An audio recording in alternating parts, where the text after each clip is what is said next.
In Japan, obesity rates hover around 4%. In America, they're closer to 42%. That's a tenfold difference. So what's happening in a country where rice is eaten daily, desserts exist, and nobody's obsessing over keto or intermittent fasting? Here's the thing, it's not one secret ingredient, it's not a miracle food, and it's definitely not deprivation. It starts with something woven into nearly every Japanese meal. Something so subtle, most people don't even notice it. And it's just the beginning. Beyond the food itself, there's a centuries-old mindset around eating, moving, and living that naturally keeps weight stable without the need for calorie apps or restrictive diets. In this video, we'll walk through these everyday habits one by one, from portion philosophy to walking culture to the way meals are served, and show how they create a lifestyle that supports a healthy weight almost effortlessly. You'll see how these simple, practical principles can fit into your own life, no matter where you live. Let's begin. Chapter 1. The Foundation. A different relationship with food. Japanese culture doesn't treat food as the enemy. There's no widespread fear of carbs, no demonization of rice, no guilt around eating. Instead, food is viewed as nourishment, pleasure, and connection, all at once. Meals are meant to be enjoyed, but within a framework of balance and respect. This isn't a modern trend. It's rooted in centuries of Buddhist and Shinto influences that emphasize harmony, moderation, and gratitude. In America, diet culture often swings between extremes: strict restriction followed by indulgence, guilt followed by another round of rules. That cycle creates stress, and stress affects metabolism, hunger hormones, and emotional eating patterns.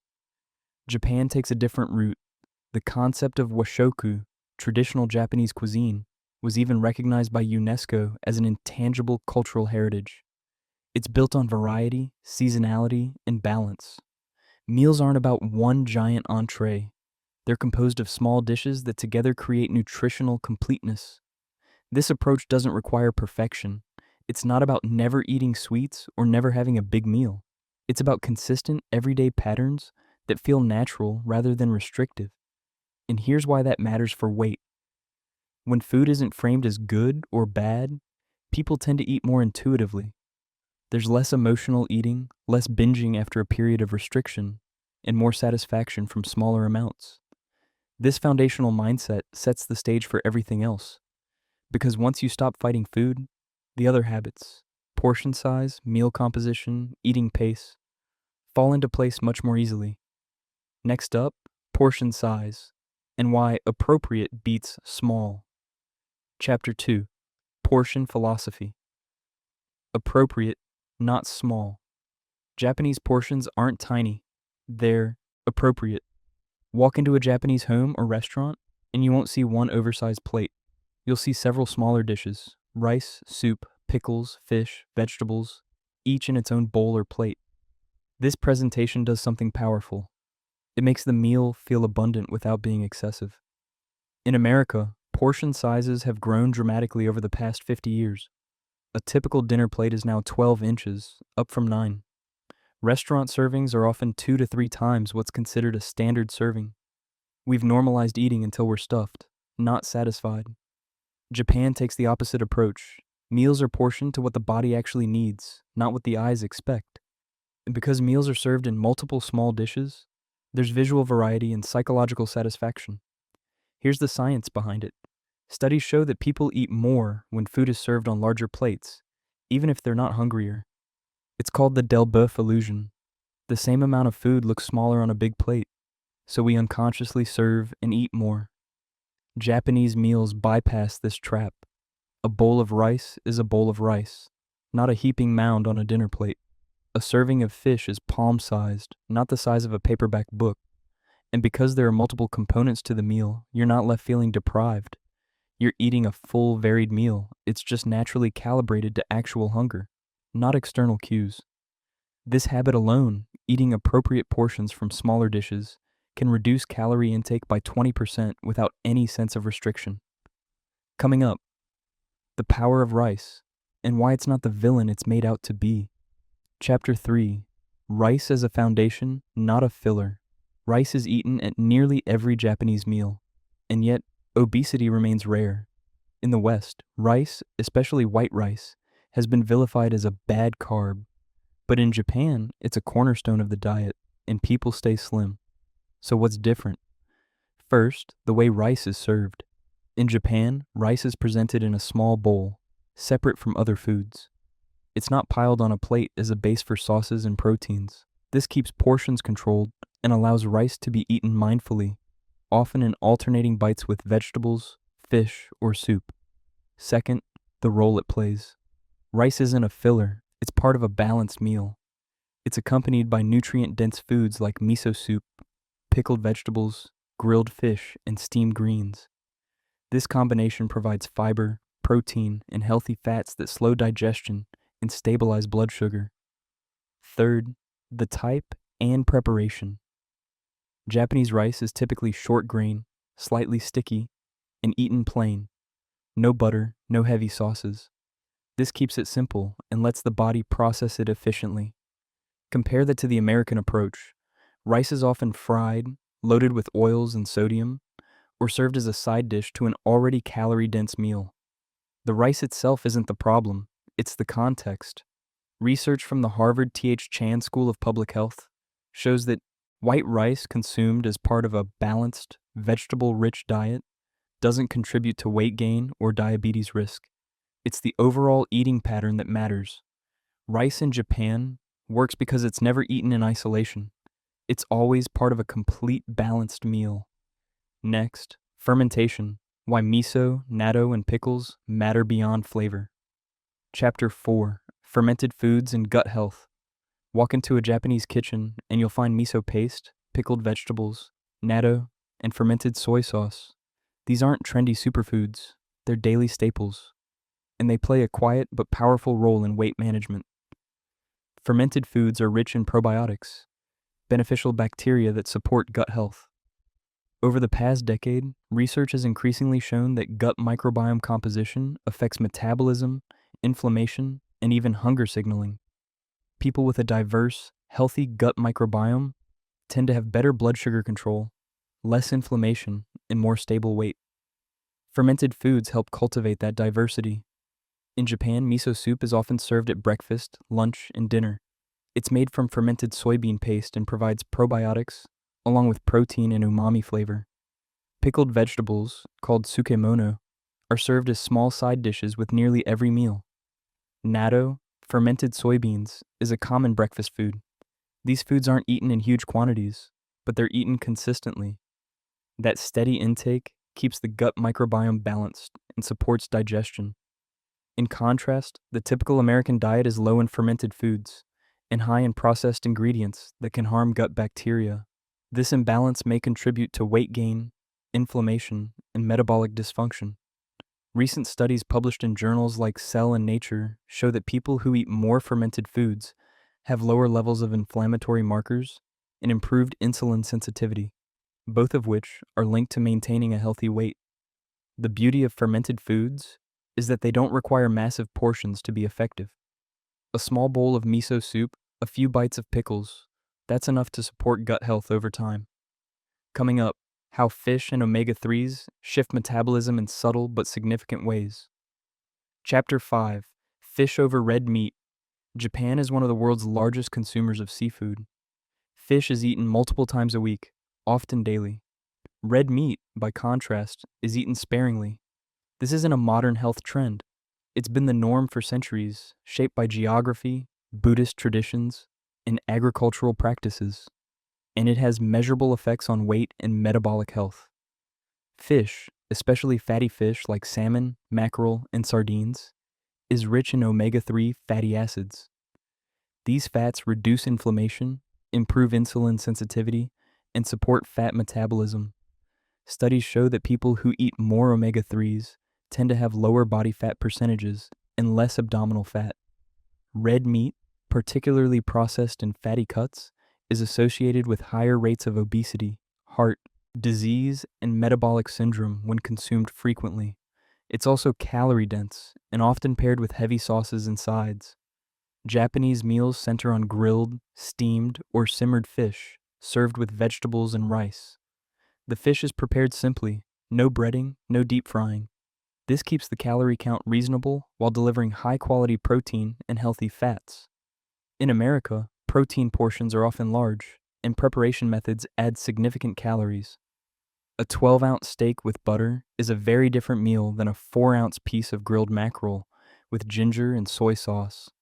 The Japanese approach provides enough protein to maintain muscle and satiety, but it doesn't overwhelm the meal or the digestive system. And because fish is lighter than red meat, meals feel satisfying without the sluggish, overly full feeling that often comes after a heavy meat-based dinner. So far, portions, rice, fermentation, fish. Next, the way meals are eaten, pace, presentation, and mindfulness. Chapter 6, Eating Slowly and Mindfully. In Japan, meals aren't rushed. Even a simple lunch is approached with intention. This isn't about being ceremonial or rigid. It's about being present, and that has real metabolic consequences. When you eat quickly, your brain doesn't have time to register fullness. It takes about 20 minutes for satiety signals to travel from your stomach to your brain. If you finish a meal in 10 minutes, you're likely eating past the point of actual hunger without realizing it. Japanese meals are structured to encourage slower eating. Multiple small dishes mean you're picking up chopsticks, setting them down, switching between foods. Soup is sipped. Rice is eaten in small bites. There's conversation, pauses, and a rhythm to the meal. Research from Kyushu University found that people who eat slowly consume fewer calories and have lower BMIs than those who eat quickly, even when the food itself is the same. In America, eating on the go is common. Meals happen in cars, at desks, in front of screens. This leads to mindless eating, where you're not fully aware of how much you've consumed or whether you're actually satisfied. Japan's approach brings attention back to the food. You notice flavors, textures, and fullness cues. You stop when you're satisfied, not when the plate is empty. This simple shift, slowing down and paying attention, can reduce calorie intake by 10 to 15% per meal without any sense of deprivation. Next up, a cultural ritual that prevents overeating before it starts. Chapter 7, Hara Hachi Bu. Eating to 80%. There's a phrase in Okinawa, one of Japan's blue zones where people live exceptionally long, healthy lives, Hara Hachi Bu. It means eat until you're 80% full. This isn't a strict rule. It's a cultural reminder to stop eating before you feel stuffed, to leave the table satisfied but not overly full.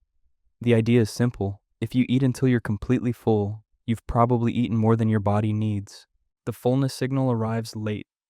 By the time you feel full, you're often past the point of comfortable satisfaction. Harahachi-bu encourages people to pause, check in with their hunger, and stop eating when they no longer feel hungry, not when they feel stuffed.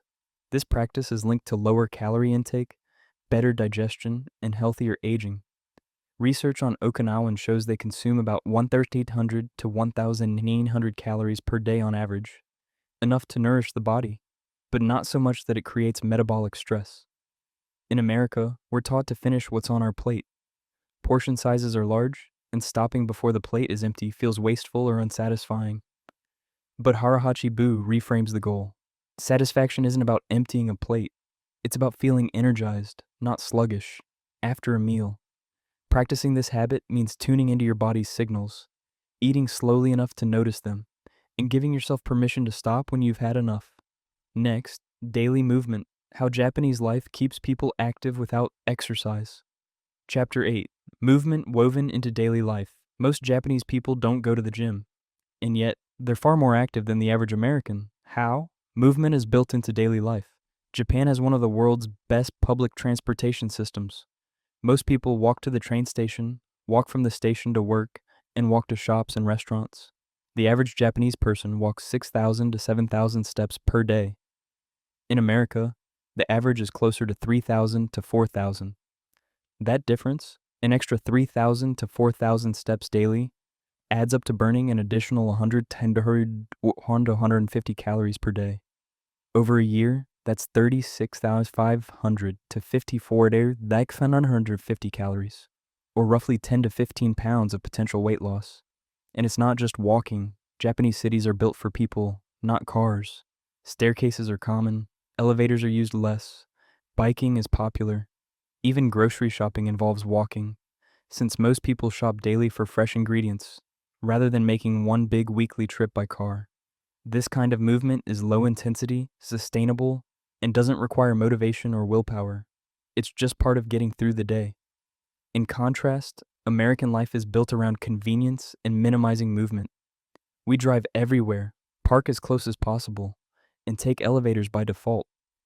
Then we try to compensate with intense workouts, which many people can't sustain. The Japanese model shows that consistent, moderate movement, integrated into daily routines, matters more than occasional high-intensity exercise. It's not about adding an hour at the gym. It's about moving your body naturally, frequently throughout the day. We've covered the what.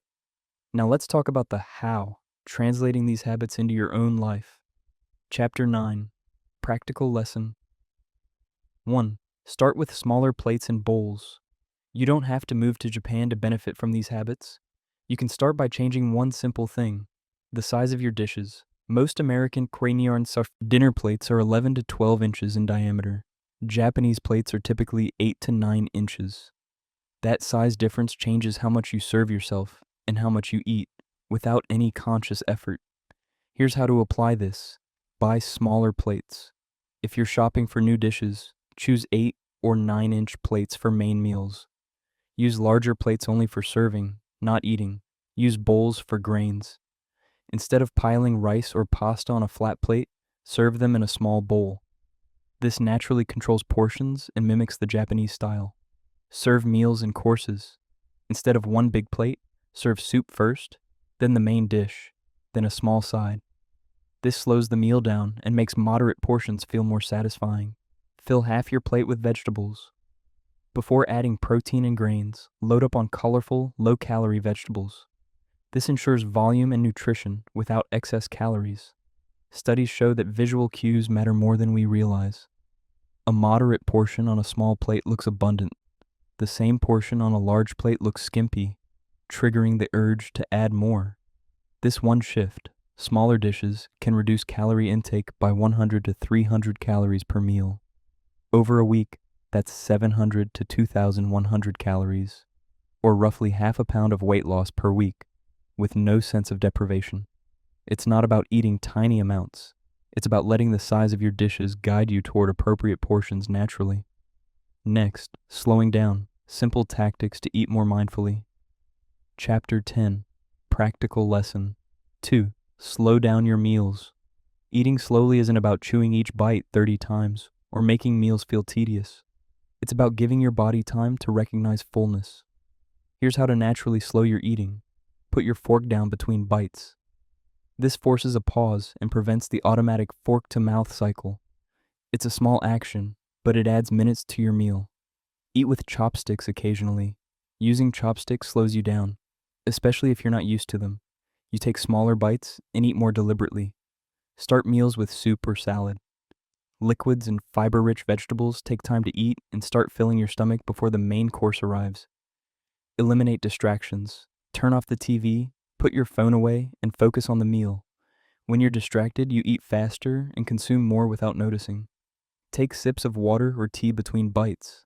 This naturally paces the meal and aids digestion. Research from the University of Rhode Island found that people who ate slowly consumed 10% fewer calories than those who ate quickly, and they reported feeling more satisfied. The goal is to extend your meal to at least 15 to 20 minutes. That gives your brain time to receive fullness signals and prevents the common scenario of finishing a meal and still feeling unsatisfied, then reaching for seconds or dessert. You don't have to change what you eat, just change the pace. That alone can shift how much you eat and how satisfied you feel. If you're finding these insights useful, consider subscribing. We explore simple, powerful habits like these every week. Coming up, building a balanced plate the Japanese way.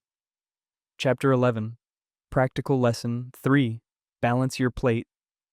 Japanese meals aren't built around one main dish. They're composed of several smaller components that together create balance. You can apply this principle to any meal, even using familiar ingredients. Here's the framework. 1 grain, rice, quinoa, farro, or a small serving of pasta or bread. Keep it to about 1 cup or less. 1 protein. fish, chicken, tofu, eggs, or beans. Palm-sized portion, about 3 to 4 ounces. 2 to 3 vegetables. Aim for variety in color and preparation. 1 raw, salad, pickles. 1 steamed or sautéed. 1 in soup. 1 fermented or probiotic food. Miso soup, kimchi, sauerkraut, yogurt, or kefir. A small amount, just a few tablespoons, is enough. 1 healthy fat, avocado, a drizzle of olive oil, sesame seeds, or a few nuts. This structure ensures you're getting fiber, protein, healthy fats, and probiotics in every meal. It creates satiety, supports digestion, and prevents blood sugar spikes. In practice, this might look like breakfast, scrambled eggs, steamed spinach, a small bowl of oatmeal with berries, and a spoonful of yogurt. Lunch, grilled chicken, mixed greens with olive oil, roasted sweet potato, and a side of pickles. Dinner, baked salmon, miso soup, brown rice, sautéed bok choy, and a small side of edamame.